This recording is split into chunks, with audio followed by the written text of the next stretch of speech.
Hey boo baes, different setting, of course. Hold on, I'm trying to get my, can you guys see me or nah? What is up boo baes? It's your girl keyalashae. We are back in the cut with another video, and today by the title you already know what it is.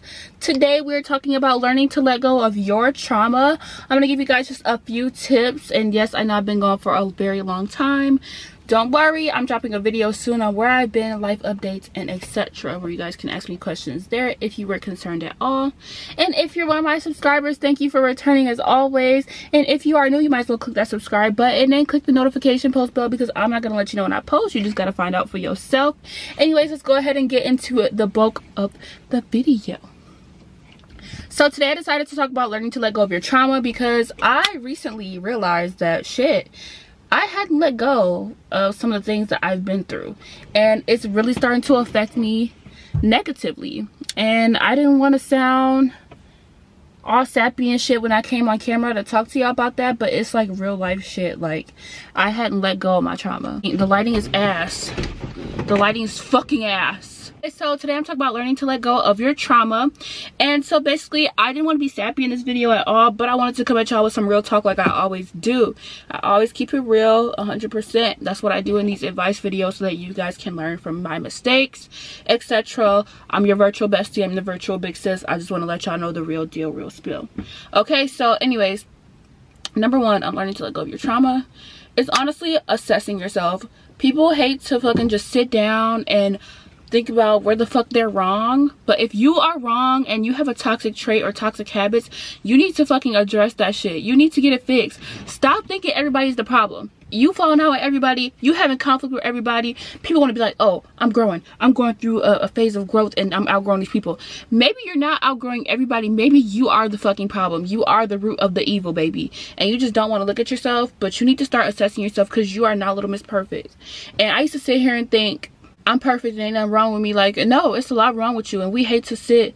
And because I feel like a lot of us of color grew up thinking that counseling and therapy and shit was taboo, or it wasn't for us, that we just felt like we didn't have to really sit down and face our demons and shit. But we don't realize how much that can affect our future generations. If we having kids and we producing children and we putting these insecurities and these false ignorant teachings onto them, we're creating another generation of chaotic mess and disruption and toxicity and shit for no reason. Well, we need to be the ones breaking these curses.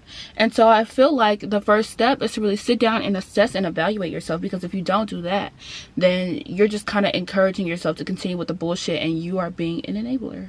Period. I feel like I have this big ass circle in my seat, and it's probably from my grease, so can y'all just ignore that? Thanks, I would appreciate it. Step number two in learning to let go of your trauma, you have to understand the trauma does nothing for you. Like, you holding on to this, you letting it take over your life, you have to realize it's only going to affect you negatively, and it does nothing for your good. It does nothing for the greater good of you, and it's just bullshit. And you need to learn how to let it go and walk away from your own traumas. For example, I'll let you guys know, I was in a very toxic relationship, and I was just I felt very much less than. I felt very much, I was a different person. I don't even want to get down that road, because I said I would do a story time, and when I'm ready, I will do a story time on that on my channel, because it is my truth, it is my life. But I'm not ready at this moment, because again, it's trauma that needs to be worked through from that. And I didn't realize it. It would be little things like, and multiple men that have tried to talk to me and pursue me romantically. This is when I knew I had to sit back and assess myself. I would always see something similar to what my ex-partner did in that toxic relationship, and it was like a flag that made me say, oh my gosh. Or I would make up stuff that wasn't there for these men and be like, they're doing this, they're doing that, and it just means da da da. And then when a man showed actual genuine interest in me, I had to make an excuse why I didn't want to fuck with them, because I was scared and I was nervous, because I felt like, you know, they could be showing me that they're sweet and they're nice, and then they can turn one way on me. And that's not the truth. But I just wanted to show an example, like, people are different. But because I had this traumatic experience and this reaction in my life, I could not displace that action from one man separate from all other men. I placed that one action on that one man did to all other men, thinking that they were all the same, right? And I always like self-sabotage myself in some way, in some fashion or form. I was self-sabotaging, okay? And I know I was self-sabotaging. I'm admitting that on camera. So if you're one of those men, I'm so sorry. Like, you definitely are probably a great guy. Just, yeah. I say all that to say I am healed now, thankfully, amen. Okay, but there are a couple things I still need to work through from that. But I no longer self-sabotage good relationships. I let them come to me as they do, because first off, I don't want to run away my future husband. That's what I'm trying to say, period on period. So I'm gonna treat you good if you treat me good, and that's that on that. I have no fucking reason to be holding on these fucking traumatic ass experiences for what? Just let go of your trauma. Like, it's literally only gonna hurt you in the end, because you keep being this toxic ass person, or you keep being negative because negative shit has happened to you. You are not what has happened to you. You are not your experiences. You are not that pain. You are not that assault. You are not that rape. You are not that abuse. You are nothing that they say you are. You're not that emotional abuse. You're not that verbal abuse. You're not those words that he called you, like, or she called you, if I have some male viewers. You are so much more than that. You are worth more than that. You are better than that. You are great. You are so much better than your experiences. And we've all had some shitty stuff happen to us, and yes, believe it or not, a lot more people than you think have had shitty lives. It's just a lot of people hide their experiences and what they've been through because they know they are stronger than that, and they also don't want people to pity them. I'm one of those people. Like, I will not talk about it off rip with people unless I'm really comfortable, but there's a lot of shit that's happened to me that people still don't know to this day. I don't give a fuck, because I always found out when I overshared or you know, gave my experiences away, that it took away from my life, right? And now I'm at a point in my life where it's like, I share my experiences on YouTube because I know it's going to help somebody. And every time I've been shown that it's truly helping somebody. So I don't give a fuck to overshare on this platform, because I love you guys that much to overshare. And I just hope you guys are thankful that I fucking overshare, because I know there's people that know me out here that have found my fucking channel. And to those people, just don't watch my shit. Respectfully, I'm asking you, don't watch my shit. But that's neither here nor there. Next case. For letting go of your trauma, there's another tip I have for you, and it's to just surround yourself with positivity. So become that source of positive energy that you are looking for in everything and everyone else. And by that I mean, start your mornings off with morning mantras. I used to say that I'm grateful for all that I have, all that I am, and all that I've yet to gain, and it really sends out a message to God that I am grateful for everything that he's given me. I'm blessed for everything that I have, and I'm blessed for the things that are in the works that I don't even know about yet, right? I'm blessed for who I am, who he's made me to be. I'm blessed for what he's given me so far, and I'm blessed for what he hasn't given me yet. I'm blessed for all the rooms he's dropped my name in that I can't see yet, right? And so that's where my mindset is. That's where my mental was. It was like, oh shit, like I'm grateful. Like, I am grateful. And I know I'm not perfect. I know I'm not cookie cutter as a human, as a woman, but you know what? I'm thankful for all you've done for me so far. I'm gonna try to get better, this and that. So it's just really showing that I'm grateful. And then I listen to positive ass music. So I have a playlist, which I'll insert a screenshot of the playlist like right here. Maybe I will, but my playlist, it's called like morning mantras, and so it'll have like POV by Ariana Grande, my favorite song, and then it has SZA Good Days, because it puts me in a great vibe. I forgot to add Frequencies by Janae Aiko on there, but that's one of my other positive songs that gets me in a good mood. And then I also love like Unbreakable Smile by Tori Kelly. That's really positive music. And then there's also another song that I have on there that I cannot fucking think of. Oh, Just Like Magic by Ariana Grande, because it is like a manifestation song. It's like middle finger to my thumb and then I snap it, just like magic. I'm attractive. I get everything I want because I attract it. So those are just a couple things that I added to the list to kind of push me into a better mood, because I have been a little down lately, and that's because I haven't been thinking the most positive. But that's nobody's fault but my own, and I realized that, and I haven't been talking to God as much, so that also throws me for a loop. So those are just some things you can do to let go of your trauma. Become the positive vessel that you do not have in your life yet. It makes a world of difference, like I promise you. Next will be this. Accept that closure is a load of bullshit, okay? It's a load of fucking bullshit. You don't need no fucking closure. That's just an excuse for you to leave the fucking door open. Like, stop. Really stop. You're hurting yourself, and you're holding on to that trauma by waiting for closure. Literally, accept the fact that it has happened to you. Allow yourself to think what you think and feel how you feel and cry and get through it, but don't stay in that dark space for too long, okay? You are not meant to be down for too long. Things happen to you for a reason, although we hate to admit it, and it helps us grow.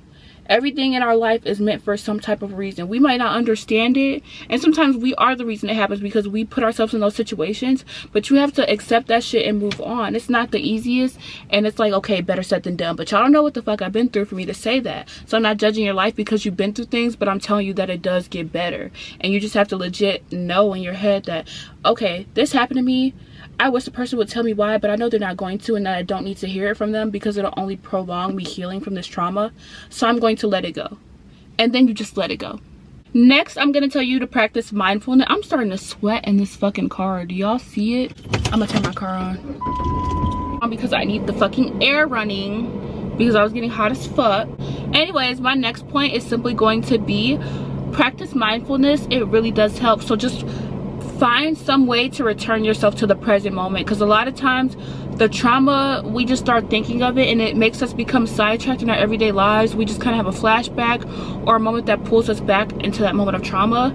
So find something that's going to pull yourself back to reality and help you kind of reel back in and realize that, hey, you know, you're not in that moment. That moment is not happening to you again. You are back in the present. Everything is going to be okay. You are fine. Whether that be you doing the 5 senses, so, you know, feeling your fingers, you got your touch, you know, zoning in on your hearing or your vision or your sense of smell or your sense of taste, something that can pull you back to reality.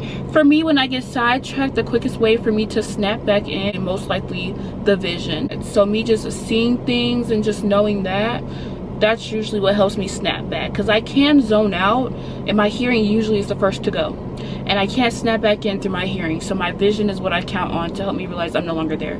So I'll just look around and recognize that I'm in a different space, and it usually helps me snap right back into things.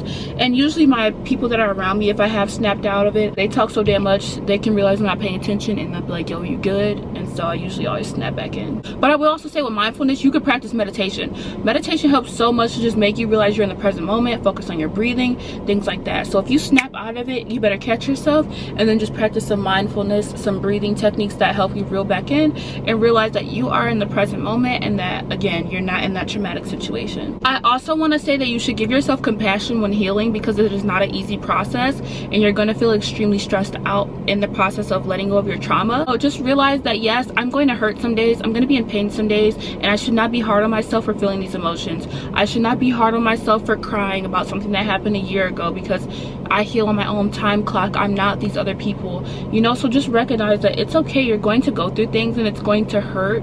You have to be hard on yourself and soft on yourself at the same time. So I know it can be really confusing because I'm going through it myself, but practice compassion. It's just the most important. Okay, my last tip is something that I preach about a lot on my channel: self-care. Okay, so take care of yourself. Treat yourself out to your favorite things. Drink your water, go to the gym, pray, journal, watch your favorite TV show, create healthy boundaries, say no to that time out with people if you need time with yourself. Go on that date, take yourself out on a date, explore that new place, or sleep in an extra hour if you have to. Just take care of yourself, eat healthier meals, or go pig out in a fast food restaurant. Like, whatever you have to do for yourself. Self-care is not one way. Sometimes self-care is building your credit, saying no, setting boundaries, cleaning up. Self-care is not defined as one thing. So I hate when people try to put it under this one umbrella, saying that self-care just means this or that. No, self-care is whatever it needs to mean to you. Just don't seriously neglect yourself. So I say pig out here and there. Do not eat fast food every damn day. That's not you taking care of yourself, that's you enabling yourself for these bad habits. But I will say that restriction usually causes binging, just a little fitness thing there. And so definitely pig out if that's what makes you feel good, because you diet or you eat healthy all the time. Do that. Just take care of yourself. Do what you gotta do. Okay, make yourself happy. Go back into your hobbies. Make music, write a book, do art, paint, draw, skate, do whatever you love to do that's for you, and just tap into that. Because honestly, for me, it will be songwriting. And when I songwrite or I create content, that's where I feel my best, and that helps me take care of myself, and I just feel at my best. I also love doing face masks. It feels amazing. Or washing my hair. I'm weird like that. But just take care of yourself. I feel like that's my most important tip that I've given today. If you take nothing else from the video, make sure you take care of yourself. And that's a great way to help you release your trauma or learn to let go of your trauma, just because you're taking better care of you and realizing that you are worthy of love and you can give that love to yourself. So I feel like that's super duper important. People are staring at me like, why am I talking to myself? But like, things that I do for my boo-baes. Yeah, self-care just makes you feel so empowered and like you have purpose and that you have a reason here on this planet, and it just makes you feel good because you're in control of you and you know that you take good care of yourself. And I'm sorry, but my biggest flex is that I take care of myself. I don't let myself slip, and when I let myself slip, that's how people know there's a problem with me. Like, I'm not feeling my best because I'm letting my self-care go in the garbage, and that's not like me. Okay, and then my last tip is outside of surrounding, because I know I said the previous one was my last tip, but this is my real last one that I'm gonna let y'all go because I talk too damn much, and I could talk about this all damn day when it comes to letting go of trauma and treating yourself better. But my last tip for today is essentially going to be, you have to be around positive people. So if you have energy vampires around you that are sucking the life out of you and just making you feel drained and they're not positive people, you need to let them go. I'm sorry to say it, like, I don't care if you've been friends with this person for 5 years. Years don't mean shit when it comes to my mental health and my mental sanity. So you gotta let them the fuck go. Get you some positive people, some like-minded people that are, you know, happy about life and find the positive things in life. I'm not saying automatically drop your friends, because maybe they going through their own shit they need healing from, and you guys can find comfort in that in each other. But if you got somebody that's always negative around you, bringing up the past, bringing up your trauma, bringing up shit that you need to heal from, let them go, because they don't respect your boundaries and they don't respect you. And then my other tip that enrolls in that is seek counseling. Therapy is not taboo. Therapy does not mean that you're crazy. It means that you understand that you have a problem and you cannot fix it on your own. Like, there's healing that I cannot do on my own. And that's where counseling and therapy truly helped me. Like, I would not be this well-rounded or well thought out of a person if it wasn't for therapy. You need therapy to help you in some aspects. So if you know you can't go at it alone and that trauma is built in you so deep, you have to go to therapy. And even then, I know I still need therapy to this day to work on certain things I've been through since I stopped therapy the first time. But you know what? We'll get there someday. But I know that I actively work on it myself, and my therapist is God for now, because that's who I can afford. But my therapist is God. That's who I talk to right now, and I'm not ashamed to say that. Like, God has really helped me, and he's seen me through a lot of things, and it's very healthy to just have somebody you can confide in. If not a therapist, somebody very close to you that is separated from all your trauma and your issues, but somebody that you can truly trust that won't hold that trauma against you or expose you of things that work out in your friendship to the world. So that is most important. And that's all I have for you today, boo-baes, when it comes to learning to let go of your trauma. I came to y'all again with no lip gloss on, like a bitch looking real sickly, and I have like 5 lip glosses in my car, so I don't know what the fuck I'm doing. I hope you guys really enjoyed the video. I love you, virtual besties, of course, and have a day filled with peace, love, positivity, good music, and chill vibes, and I will see you in the next video. Bye.